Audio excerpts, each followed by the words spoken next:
I didn't cry when the invitation never came. I didn't even flinch when she finally called, voice clipped, telling me, "You're socially unfit for the kind of crowd we're inviting." Her words, not mine. I just hung up and packed a bag. Instead of sitting in the pews at her perfect wedding, I booked a beach villa 2 hours south. Peace, silence, a chance to disappear. But peace never lasts. The morning after she said "I do," my phone buzzed like a hornet's nest. Dozens of missed calls, texts piling up. The same frantic question over and over again. "Are you seeing this? Please answer. We need your help." That's when I smiled, because for the first time in years, they needed me. I should explain. Growing up, my sister was the crown jewel. Blonde, loud, magnetic. The kind of girl people noticed when she walked into a room. And me? I was the shadow that trailed behind her. Quiet, bookish, always told to smile more or talk less. At every family gathering, my parents would beam at her accomplishments. At me, they'd nod politely, as though my existence was a footnote. So when she called me socially unfit, it wasn't new. It was just the latest chapter in a story I already knew too well. But exclusion cuts deeper when it's official. A wedding isn't just a party, it's a declaration of who matters. And according to her, I didn't. Fine. If I didn't matter, then neither would she. The cracks started showing months before. Her fiancé, too polished, too generous, too careful with his phone.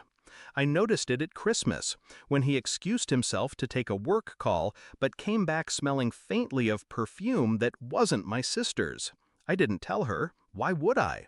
I collected evidence instead. Screenshots from a shared cloud folder he didn't realize was synced to an old email. Hotel bookings, messages full of promises, pictures of him with another woman. Ironically, one of her bridesmaids.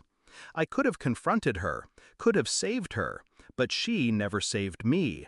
The night before her wedding, while they toasted and rehearsed under fairy lights, I uploaded everything.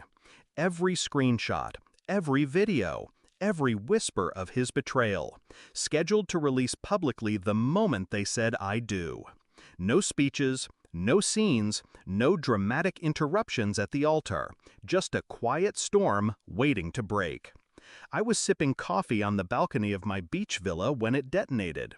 Her fiancé's double life spread like wildfire. Guests, still in their tuxes and gowns, were pulling out their phones mid-reception, jaws dropping as the truth hit their feeds. Photos of him and the bridesmaid. Messages calling my sister naive. Her perfect night collapsed in real time. By the time the first call hit my phone, she was already in hysterics. My parents, furious, wanted me to take it down, as if betrayal was something you could erase with a click. But here's the thing, once the truth is out, you can't cage it again.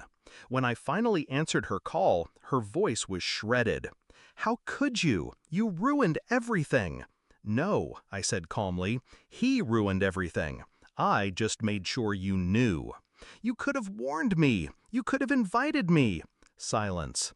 Just her ragged breathing on the other end. Then, finally, "You're sick." "No," I corrected, letting the weight of it land. "I'm free." And I hung up. I didn't attend the wedding she banned me from, but I was the ghost that haunted it. The quiet reckoning she never saw coming.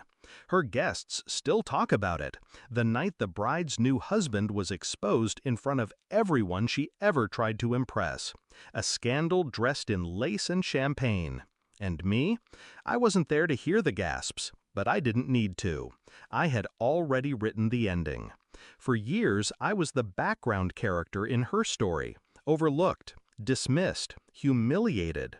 But here's the truth, shadows always notice more than the light. And when the time is right, shadows strike. I don't regret it, not the timing, not the silence, not the cold precision of it all. Because when my phone lit up that morning with dozens of desperate calls, I didn't feel excluded anymore. I felt powerful, and in that quiet villa by the sea, I whispered the only toast that mattered. To karma, may it always find its way home.